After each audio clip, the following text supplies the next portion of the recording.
လုပ်ငန်းတစ်ခုအောင်မြင်နေချိန်မှာတော့အားလုံးကပြောစရာပါပဲဒါပေမဲ့ crisis ဆိုလို့ခေါ်တဲ့အချက်တဲနဲ့ရင်ဆိုင်ရတဲ့အခါမှာအဲ့ဒီ brand ရဲ့တကယ်တန်ဖိုးကပေါ်လာတာပါအမားတစ်ခုကိုခင်ဗျားဘယ်လိုကင်တယ်ဖြစ်ရှင်းလဲဆိုတာကခင်ဗျားရဲ့ brand ကိုကောင်းကင်ပေါ်ကိုပို့ပေးနိုင်လို့ငရေကိုလည်းပို့ပေးနိုင်ပါဒီနေ့မှာတော့အမီလွှဲထားတဲ့ဖြစ်ရမှန်နှစ်ခုနဲ့တကယ် real world မှာရှိတဲ့သင်ခန်းစာတွေနဲ့ရှင်ပြီးတော့ဆွေးနွေးကြည့်အောင်ပထမဦးဆုံးအနေနဲ့ Save Right ဆိုတဲ့ application လေးအကြောင်းကိုပြောပြပါဒီ application ရဲ့ Yo application တော့မပါဘူးတောင်းတသမားတွေဒါမှမဟုတ်စွန့်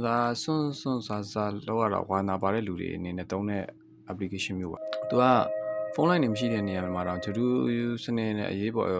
အချက်ပေးနိုင်တဲ့ application မျိုးပါဒီနေ့မှာတောင်းတသမားတစ်ယောက်ကအရေးကြုံလို့ SQL cloud ကိုနှိပ်လိုက်ပေမဲ့ system error ကြောင့် SQL button က cloud ကအလုံးမလုံးသွားခဲ့တဲ့ပြဿနာဖြစ်ရတစ်ခုဖြစ်ခဲ့ပါတယ်အခြားသူတယောက်လည်းအလားတူဖြစ်ရမျိုးဖြစ်ခဲ့ပါတယ်သူတို့တွေကကံကောင်းလို့တက်ရှင်သွားခဲ့ပေမဲ့ဒီတဲ့င်းက online ပေါ်မှာဟော့သွားပါတယ် Save Right ကိုယုံရင်အသက်ပါသွားနိုင်တယ်ဆိုပြီးတော့တခါ brand ကိုတက်ပစ်လိုက်သလိုပါပဲသတင်းတွေတက်ပြီးတော့2နာရီတွင်းမှာပဲ CEO ကနေပြီးတော့ထူးထူးခြားခြားတုံ့ပြန်ခဲ့ပါတယ်သူဟာစင်ချီမပေးဘဲနဲ့ငါတို့ cloud error တက်နေရတော့အမှန်ပဲငါတို့ခုချက်ချင်းပြင်နေပါပြီငါတို့ရဲ့နီးပညာကမင်းတို့ရဲ့အသက်ကိုမင်းတို့ကိုအသက်အန္တရာယ်ဖြစ်စေတဲ့အတွက်ဒါခွင့်လို့မရတဲ့အမှားပါဆိုပြီးတော့လူသိရှင်ကြားဝန်ခံခဲ့တယ်ပြီးတော့ application ကိုချက်ချင်းပိတ်ချပြီးတော့ update အသစ်မထွက်ခင်ထိလူကိုယ်တိုင်24နာရီစောင့်ကြည့်ပေးမယ်ဆိုတော့ manual အသင်းကိုလည်းဖွဲ့စည်းပေးခဲ့တယ်ဒီဖြည့်ရှင်းပုံကကျွန်တော်တို့သိခဲ့ကြတဲ့2018မှာ KFC UK မှာစက်သားပြစ်လိုက်ပြီးစိုင်ပေါင်းရာချီပိတ်လိုက်ရပါတယ်ဘယ်လိုဖြစ်တာလဲဆိုတော့ logistic ပြောင်းလဲမှုကြောင့်စက်သားတွေကစိုင်ကိုမရောက်တော့တာပါဘယ်လိုဖြည့်ရှင်းခဲ့လဲဆိုရင်သူတို့က KFC ဆိုတဲ့နာမည်ကိုစက်သားဘူးကွန်ပေါ်မှာ FCK ဆိုပြီးထိုးပြီးတော့ we are sorry ဆိုပြီးတော့သတင်းစာတမျက်နှာအပြည့်ဟာတာနှောပြီးတော့တောင်းပန်ခဲ့တာပါအမကိုဟာတာနှောပြီးတော့ဝန်ခံခြင်းရလေဒေါသထက်တဲ့လူတို့ကိုပြုံးမိအောင်လုပ်နိုင်ခဲ့တဲ့အတွက်တက်တာရခဲ့တာပေါ့ဗျာ Save Right တဲ့တူတူပဲအမကိုဝန်ခံပြီးတော့လက်တွေ့ကျတောင်းဝင်ယူလိုက်လို့ crisis အပြီးမှာယုံကြည်ရဆုံး application တစ်ခုဖြစ်လာပါတယ်ဒုတိယ case တစ်ခုကတော့ Glow Skin လို့နာမည်ရတဲ့ skin care brand တစ်ခုပါဒါလည်းနာမည်လွှဲထားပါတော့မယ်သူတို့ကထုတ်ကုန်တဲ့ကြောင့်လူပေါင်းများစွာ side effect တွေပြင်းပြင်းထန်ထန်ခံခဲ့ရပါတယ်မျက်နှာမှာဖူးပိတ်နေထွက်လာတဲ့ဆိုတော့ user တွေအများကြီးပေါ်လာပါတယ်တပြိုင်နက်တည်းမှာပဲဈေးကွက်ထဲမှာ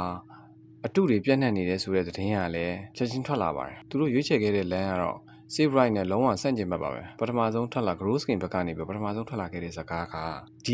ဒါဟာငါတို့ပစ္စည်းကြောင့်မဟုတ်ဘူးအတုတွေဝယ်သုံးလို့ဖြစ်တာဆိုပြီးတော့ customer ကိုအပြစ်တင်ပါတယ်။ဒဏ်ရာရထားတဲ့မျက်နှာတွေနဲ့ဓာတ်ပုံတွေကို comment မှာလာတင်တဲ့အခါမှာလည်း Glow Skin ကရွေချက်ရှိနဲ့လိုက်ဖြတ်ခဲ့ပါတယ်။ဒါဟာမီးတောင်ကလေးပင်းလိုက်လို့ပါပဲ။ဒီလိုဟိုမားကိုဖုံးကွယ်ပြီးတော့ customer ကိုပြန်ပြီးလက်ညှိုးထိုးခဲ့တဲ့ဖြစ်ရက်က2019မှာ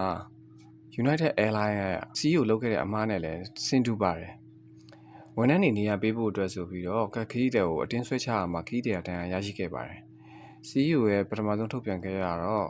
ခီးတဲ့ကို Billy Grant ဆိုပြီးတော့ရန်လိုသူဆိုပြီးတော့ခေါင်းစဉ်တက်ပြီးတော့အပြစ်တင်ခဲ့ Lostro ဆရာစည်းတွေလည်းထိုးကြခဲ့ပါတယ် Glow Skin ကလည်းနောက်ဆုံးမှာတော့အစိုးရရဲ့ပိတ်သိမ်းခြင်းကိုခံရပြီးတော့ဈေးကွက်တွေကနေထာဝရပျောက်ကွယ်သွားပါတယ်ဖြစ်စဉ်ဖြစ်ရနှစ်ခုလုံးမှာနေပြီးတော့ကျွန်တော်တို့ရခဲ့တဲ့သင်ခန်းစာတွေကရှင်းပါတယ် price တက်လာတဲ့ခါကျရင် brand တော်များများ